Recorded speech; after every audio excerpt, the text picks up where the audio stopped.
ஸ்வேதா, உன் ராஜ்யம் சரிஞ்சிடுச்சு. நீ அவ்வளவுதான்.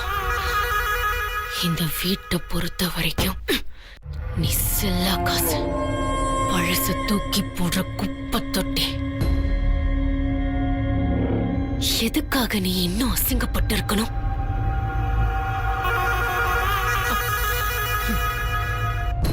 ஸ்வேதா, நீதான் உலகத்திலேயே அதிபயங்கர புத்திசாலி. உன்னை ஒதுக்கவும் கேவலப்படுத்தவும் ஒருத்தர் இனிமே பிறந்து வந்தாதான் முடியும். விடாத, நம்பிக்கைய விடாத. இந்த சொத்து முத்தர் சமாமா இதெல்லாத்தையும் விட நீ தோத்து போயிடக்கூடாது. தோத்துறக்கூடாது, தோத்துறக்கூடாது. ஸ்வேதாக்கு எப்பவுமே ஜெயிக்கிறது மட்டும்தான் பிடிக்கும். என்னாச்சு ஸ்வேதா? எனக்கு ஒன்னும் ஆகல. முக்கியமா பைத்தியம் பிடிக்கல. ஏண்டி இப்படிலாம் பேசுற? ஒரு சாதாரண மனுஷனா இந்நேரம் மாமா பண்ண காரியத்துக்கு பைத்தியம் பிடிச்சு துணிய கிழிச்சுக்கிட்டு அலைஞ்சிருப்பான். ஆனா ஸ்வேதா அதுக்கெல்லாம் அப்பாற்பட்டவ. விட மாட்டேன். நான் யாருன்னு காட்டாம விடவே மாட்டேன். ஸ்வேதா, கோயிலுக்கு போன உன் மாமா இப்ப திரும்பி வர போறாரு. அதுக்கு இப்ப நான் என்ன பண்ணணும்? பதில் சொல்லுங்கம்மா. என்ன ஆர்த்தி எடுத்து வரவேற்க சொல்றீங்களா? அதுவும் அந்த வீணா போன வெண்ணிலா கூடவும் அந்த குட்டி பிசாசு கூடவும் நிக்க வச்சுதானே? நான் செத்தாலும் அது நடக்காது. சரி, நீ ஆர்த்தியே எடுக்க வேண்டாம். வந்தவர் முன்னால நின்னு ஒரு வார்த்தை பேசிட்டு போயிடு. வேண்டாம் வேண்டாம் வேண்டாம். நான் எதுக்கும் வரல, எங்கேயும் வரல.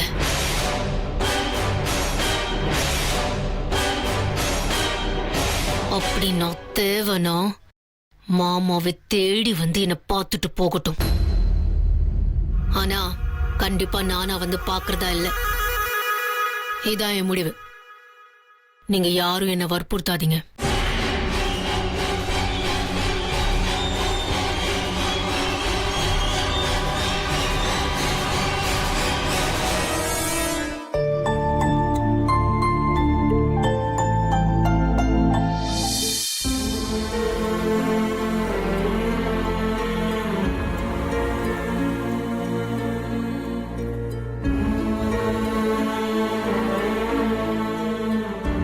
ஜனனி, சீக்கிரமா.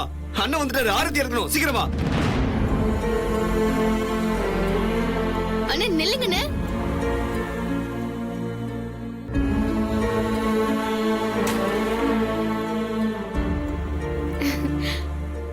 அண்ணி வாங்க, பக்கத்துல வந்து நில்லுங்க. வேண்டாம் ஜனனி, மாமா தானே ஆஸ்பத்திரியில இருந்து வந்திருக்காரு, அவர் நிக்கட்டும். அண்ணி, அண்ணே ஹாஸ்பிட்டல்ல இருந்து வர்றதுக்கு மட்டும் இல்ல, ருத்ரா நல்லபடியா வீட்டுக்கு வர்றதுக்கும் காரணமே நீங்க தான். வாங்க வந்து நில்லுங்க.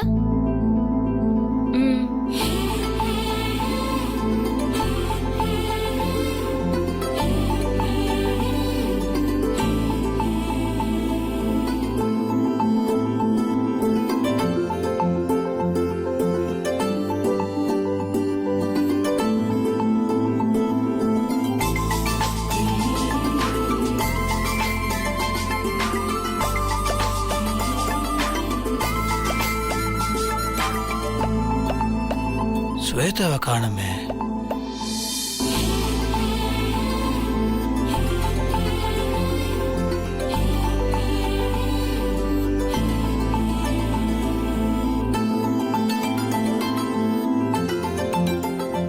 அண்ணி நீங்க உள்ள போங்க, நான் திருஷ்டி கழிச்சிட்டு வரேன். கார்த்திக் கூட்டிட்டு போ. வாங்க நீ.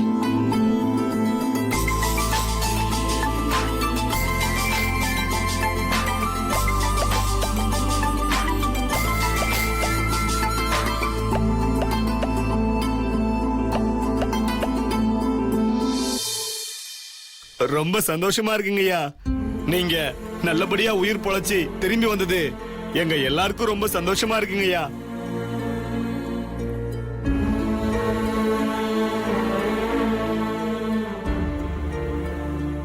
இன்னைக்கு நான் குணமாய் வந்திருக்கேன்னா அதுக்கு வைத்தியர் மட்டும் காரணம் இல்லை, வெண்ணிலாவோட வேண்டுதல். உங்க எல்லாத்தோட பாசம் நீங்களாம் சாமி கிட்ட வேண்டிக்கிட்டதுனால தான் இந்த முத்தரசனிக்கு முழுசா வந்து நிக்கிறேன். நாங்க பண்ணதெல்லாம் எதுவுமே இல்லைங்க ஐயா. வெண்ணிலா தாங்க ஐயா எல்லாமே பண்ணுச்சு. அத்தனை கஷ்டப்பட்டுச்சுங்கய்யா. வெண்ணிலா ஒரு பொண்ணாவே தெரியலங்கய்யா, ஒரு நடப்போன மாதிரி ஆயிடுச்சுங்கய்யா. இப்பதாயா அவ முகத்துல ஒரு கலையே வந்திருக்கு. வெளியில எனக்காக என்ன வேணா பண்ணுவேன்னு தெரியும். ஆனா நான் இல்லாத நேரத்துல எவ்வளவு திறமையா எவ்வளவு பெரிய விஷயம் பண்ணிருக்கா. ஆச்சரியமா இருக்கு, சந்தோஷமாவும் இருக்கு. வெண்ணிலாவை நானே இப்பதான் முழுசா புரிஞ்சுக்க ஆரம்பிச்சிருக்கேன். போ மாமா, அதெல்லாம் ஒண்ணும் இல்ல. நீ எப்பவும் எல்லாருக்கும் நல்லது தானே நினைச்சிருக்க, அதனாலதான் உனக்கு நல்லது நடந்திருக்கு, அவ்வளவுதான். நான் பண்ணது நீ பண்ணதுன்னெல்லாம் பிரிச்சு பார்க்காத. உனக்காக நான் பண்ணாம வேற யாருக்கு மாமா பண்ண போறேன்? சித்தி சித்தி போதும் போதும் ரொம்ப தான். பேசாம இரு, அப்புறம் சித்திக்கு ரொம்ப வெக்கமா வரும்.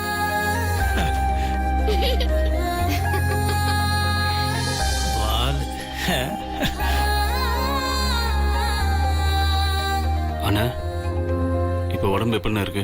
நல்லா இருக்க வருது. நீங்க ஹாஸ்பிட்டல்ல இருக்கும்போது நாங்கெல்லாம் பயந்து போயிருந்தோம். அண்ணே, ஒண்ணும் நீ இல்ல. காலையில கண் முழிச்சு எந்திரிச்சுன்னு தகவல் வந்துச்சு. வீட்டுக்கு தான் வந்துட்டு இருக்கேன்னு நீ சொன்னதுல இருந்து எல்லாரும் உனக்காக வெயிட் பண்ணிட்டு இருக்கோம். விடுங்க, எல்லாரும் இப்படியே பேசிட்டு இருந்தா இப்படி. முத்தரசு ரூம்ல போய் ரெஸ்ட் எடுக்கட்டும். போ முத்தரசு, போய் ரெஸ்ட் எடு. என்னடி இது? வந்ததுல இருந்து முத்தரசன் சார் ஸ்வேதாவை காணோன்னு ஒரு வார்த்தை கூட கேட்கல. எங்க அவனு தேட கூட காணோம். பிசாம இருடி, அவர் கேட்டு போறாரு, வாய மூடு. வெண்ணிலா, நீ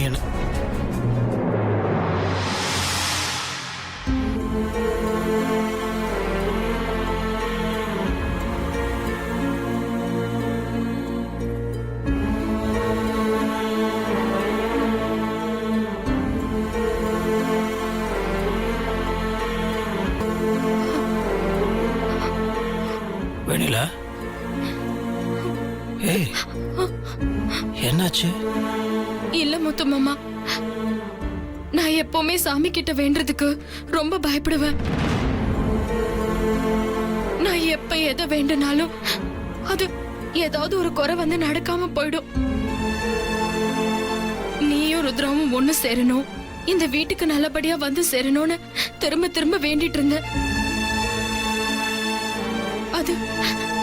அது நிஜமா நடந்தப்ப என்னால சந்தோஷத்தை தாங்கிக்க முடியல முத்து மாமா. நான் நிறைய விஷயம் எனக்குன்னு வேண்டினதெல்லாம் சாமி நடத்தி கொடுக்காம தான் இருந்திருக்கு. இதை பாரு, இனிமேல் இந்த மாதிரிலாம் பேசக்கூடாது. மொத்தமாக நான் வந்துட்டேன்ல, நான் பார்த்துக்கிறேன்.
ஸ்வேதா, ஸ்வேதா.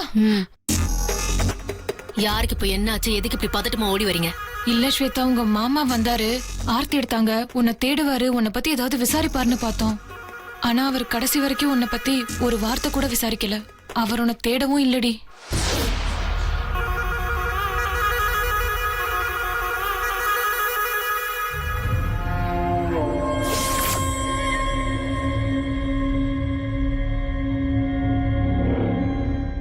வேணும், எனக்கு வேணும். இந்த அவமானம் எனக்கு வேணும். இது இருந்தாதான் எனக்கு மறுபடியும் பழையபடி அந்த வெறி வரும். நான் ஜெயிக்கணுங்கிற அந்த வெறி வரும். இன்னும் அவமானம் வேணும். நேரா முத்தரச மாமா கிட்ட போயிட்டு என்ன நல்லா இன்னும் அவமானப்படுத்த சொல்லு. அப்போதான் அவர் அடையிற வெறியும் திரும்பவும் நான் பழைய ஸ்வேதாவா மாற வெறியும் எனக்கு வரும். ஏய் ஸ்வேதா ஸ்வேதா சத்தம் போடாதடி. உன் மாமா ரூம்ல தானே இருக்காரு. ஷூ! சத்தம் போடாத, அது இதுன்னு எதுவுமே சொல்லக்கூடாது. போ, போயிட்டு அவங்க உள்ள என்ன பேசிக்கிறாங்க மாமா எக்ஸாக்ட்டா வெண்ணிலா கிட்டயும் ருத்ரா கிட்டயும் என்ன பேசுறாருன்னு பார்த்துட்டு வந்து என்கிட்ட சொல்லு. அதெல்லாம் எனக்கு தெரியணும். அப்பதான் என்ன பண்றதுன்னு அடுத்தடுத்த விஷயங்களை நான் தீர்மானிக்க முடியும். போ போ.